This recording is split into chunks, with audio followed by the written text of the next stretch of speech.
نبه ونصلي على رسوله الكريم أما بعد. أعوذ بالله من الشيطان الرجيم. بسم الله الرحمن الرحيم. قال رب السجن أحب إلي مما يدعونني إليه وإلا تصرف عني كيدهن أصب إليهن وأكن من الجاهلين. So after Zulaykha, she threatened Yusuf alayhi salatu wasalam, and she told Yusuf alayhi salatu wasalam that you will have to do evil with me. If you do not do what I command you, you will definitely be jailed, or otherwise you will be amongst the disgraced people. I will make sure I disgrace and embarrass you. So Yusuf alayhi salatu wasalam, he said that Allah subhanahu wa ta'ala, immediately he turned his attention towards Allah subhanahu wa ta'ala, and he said, As-sijnu ahabbu ilayya, the jail is more beloved to me, prison is more beloved to me over what these women are inviting me towards. And if you do not avert from me their treachery, their plans, their evil plans, I might lean towards them. And if I will lean towards them and I will fall into guna and sin, then I will be amongst the jahil people, I will be amongst the ignorant people. So in one hadith, Rasulullah sallallahu alayhi wa sallam said that a person in three qualities are such that if they exist in a person, then you will find the sweetness of iman. The first quality, Nabi sallallahu alayhi wa sallam said, أَيَّكُونَ اللَّهُ وَرَسُولُهُ وَحَبُّ إِلَيْهِ مِمَّا سِوَاهُمَا, that Allah and His Rasul sallallahu alayhi wa sallam are more beloved to him than everything else. And the second quality is وَأَن تُحِبَّ الْمَرْءَ لَا يُحِبُّهُ إِلَّا لِلَّهِ, that you love a human being, but the reason why you love another human being is for the pleasure of Allah subhanahu wa ta'ala, for no worldly benefits, only for the pleasure of Allah you love a certain person. And the third quality is وَأَن يَكْرَهَ أَن يَعُودَ إِلَى الْكُفْرِ كَمَا يَكْرَهُ أَن يُقْذَفَ فِي النَّارِ. A person dislikes reverting back to disbelief, just like how a person doesn't like to be thrown in the fire. So ulama say that when you hate the returning to disbelief, anything which is disbelief itself or related to it, associated to it, guna and sins also. A person hates sin so much, like how he hates, he must be thrown in the fire into any fire. So a person who has got the sweet taste of iman, when he's got this quality, Allah will give him a sweet taste of iman, that every sin is hated in his sight. And Allah subhanahu wa ta'ala mentions in the Quran one quality of Sahaba radiallahu anhum, حَبَّبَ إِلَيْكُمُ الْإِيمَانِ وَزَيِّنَهُ فِي قُلُوبِكُمْ. Allah made iman beloved to you, and Allah beautified it in your hearts. وَكَرَّهَ إِلَيْكُمُ الْكُفْرَ وَالْفُسُوقَ وَالْعِسْيَانَ.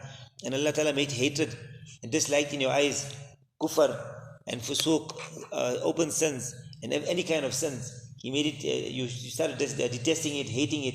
So this is the quality actually a person has to work towards, that any kind of guna and sin, he must hate it.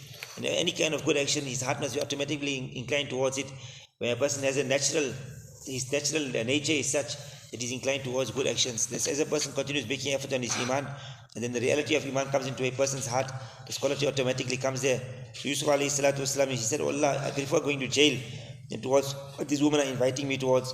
And not only one woman was inviting him now it was, he said, مِمَّا يَدْعُونَنِي إِلَيْهِ, all of these women are inviting me towards, because Zulaykha's plan had worked.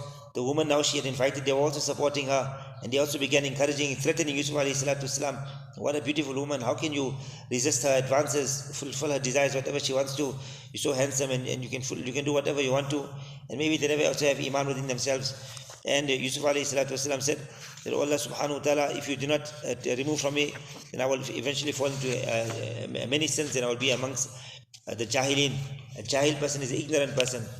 So ulama say, firstly Zulaykha, she herself, she boasted about her gunas in a sense, and that she told her guests, I attempted to lure Yusuf alayhi salatu wasalam, he never fall into my trap. So some people, they tell other people about their sins to impress them, and it's not actually a confession that you're feeling bad about it, but actually it's a boast.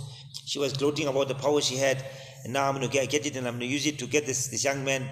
So in this way only she put herself into more problems, because now all the women around her, they became a proof and a witness against her, and it also showed her ugly intentions and her nature. One hadith, Rasulullah sallallahu alaihi wasallam said that every one of my ummah will be forgiven illa al-mujahirin, except those people who openly announce their sins. And what is a person who openly announces his sin? Is a person commits a sin at night, and in the morning Allah subhanahu wa ta'ala has kept it a secret for him. Allah has hidden that fault, he's got a weakness, but then he goes about and he tells other people about it. Allah ta'ala covered up for him at night, but he pulls away the curtain which Allah ta'ala had placed over him, and he exposes himself the next morning. So this sin is very disliked in the sight of Allah ta'ala. And today, unfortunately, by means of the cell phone, etc., people are posting about these sins. They've done wrong, but they feel proud about it. Sometimes anonymously also they will write but they will write the sin. And just writing a sin and telling other people about it, in this way you are actually encouraging other people. Oh, if this person could do this sin, why can't I also do it? It's such an easy action. Whereas the ulama say that any kind of sin, person must try and hide, never ever expose it. إِنَّ الَّذِينَ يُحِبُّونَ أَن تَشِيعَ الْفَاحِشَةَ. Those people who love that immorality must spread amongst the people of Iman. لَهُمْ عَذَابٌ أَلِيمٌ فِي الدُّنْيَا وَالْآخِرَةِ. Allah says it's a very severe punishment for that person in this worldly life and the year after. So you've got some weakness, you've done some wrong, then a person should try to hide himself. He should not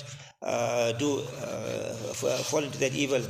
And then Yusuf alayhi salatu wasalam said that, Allah, if you do not turn away their evil and treachery from me, I might lean towards them. Even he was frightened of being leaning towards sin and ignorance.